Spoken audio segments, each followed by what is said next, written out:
aming pag-asa, hamog na maningning ang aming hangarin. Ako po si Jeffrey Catalon na tiga Aglipay, Rizal, Nueva Ecija, na may konting sinasaka po. Na ibinenta ko po yung ani sa ating Kapitolyo. Nakuha naman po ng 13 pesos kada kilo. Kumpara po rito sa lakaran po rito sa amin na minsan may 9 pa, minsan may 8, 10. Meron po.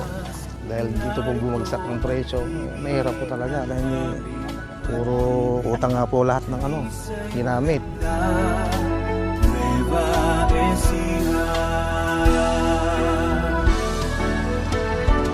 Kung patuloy na pagbabagsak ang presyo ng palay, minsan ba naisip nyo na tumigil na sa pagtatanim ng palay?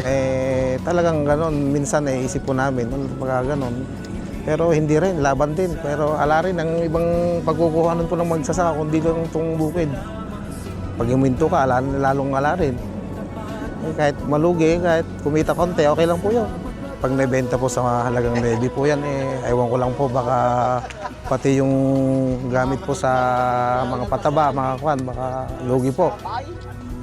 Kaya maganda nga rin at nakuha nga ng ating gobernador itong kunin niya, bilhin niya lahat ng mga palay ng magsasaka po rito sa Nueva Ecija. Paano makakatulong sa inyo yung dagdag na, halos dagdag na 3 piso dito sa kada kilo na presyo nito? Malaking bagay pong yung dagdag po na 3 piso na yun, malaking bagay po sa amin yun dahil lahat naman po halos inutang din po namin lahat ng ginamit sa pagsasaka. Parang kwan lang din po, parang meron naman po konti sigurong kita, pero hindi sakto lang naman po yun.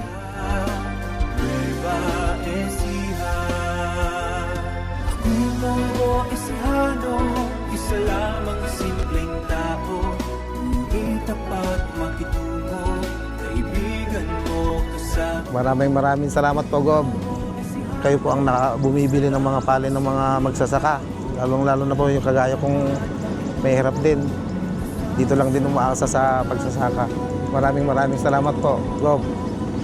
Ikaw ang umaga ng aming pag-asa, amog na maningning ang aming hangarin, hangin ng sariwa ng aming adhika, nalisa'y maganda, Nueva Ecija.